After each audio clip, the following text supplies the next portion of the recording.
اسحاق علیہ السلام کے ایک بیٹے کا نام یعقوب تھا جنہیں ہم اسرائیل کے نام سے بھی جانتے ہیں اور ان کی اولاد بنی اسرائیل کہلاتی ہے۔ یعقوب علیہ السلام کے 12 بیٹے تھے اور ان بیٹوں کی وجہ سے بنی اسرائیل 12 قبیلوں میں بٹ گئے۔ ان 12 بیٹوں میں سے یعقوب علیہ السلام اپنے بیٹے حضرت یوسف علیہ السلام سے سب سے زیادہ محبت کرتے تھے اور اس کے بعد جو کچھ ہوا وہ ہم سب اچھی طرح جانتے ہیں۔ یوسف علیہ السلام کی وجہ سے یعقوب علیہ السلام کے تمام بیٹے اپنا ملک فلسطین چھوڑ کر اس وقت کی سپر پاور مصر میں آباد ہو گئے اور اسی دوران آس پاس کے علاقوں سے مختلف قبائل آ کر فلسطین میں آباد ہو گئے، جن میں سے 2 قبائل سب سے زیادہ طاقتور اور مشہور تھے۔ کچھ عرصہ بعد بنی اسرائیل مصر میں نہایت طاقتور اور خوشحال ہو گئے۔ جب مصر کے بادشاہ فرعون کو اس بات کا علم ہوا تو وہ خوفزدہ ہو گیا۔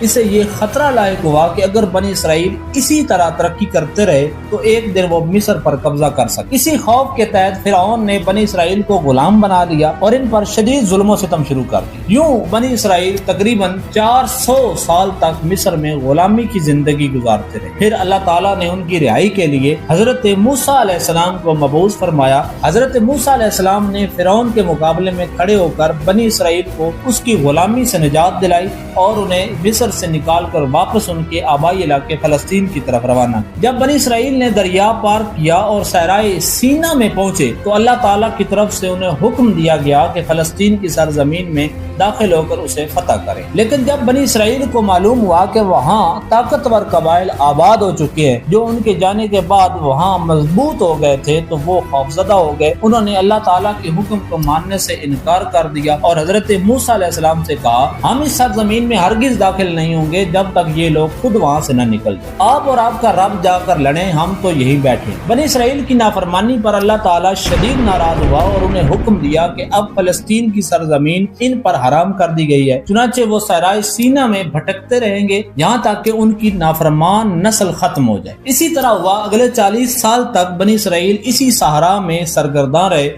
یہاں تک کہ نافرمان نسل ختم ہو گئی۔ اس کے بعد ایک نئی نسل ابھری جو حضرت موسیٰ علیہ السلام کی تربیت میں پروان چڑھی۔ ان کی سوچ، ایمان اور حوصلہ پہلے لوگوں سے بالکل مختلف تھا۔ اسی نئی نسل نے طالوت کی قیادت میں دوبارہ فلسطین کی طرف پیش قدمی کا فیصلہ کیا۔ جب دونوں فوجیں آمنے سامنے آئیں تو جنگ سے پہلے ایک حیران کن واقعہ پیش آیا۔ بنی اسرائیل کی فوج میں شامل ایک نوجوان نے دشمن کے طاقتور سردار جالوت کو للکارا اور اسے بآسانی شکست دے دی۔ اس نوجوان کا نام حضرت داؤد علیہ السلام تھا۔ اپنے سب سے بڑے جنگجو جالوت کی موت دیکھ کر دشمن کے حوصلے پست ہو گئے۔ نتیجتاً بنی اسرائیل نے بھرپور حملہ کیا اور آسانی سے فتح حاصل کر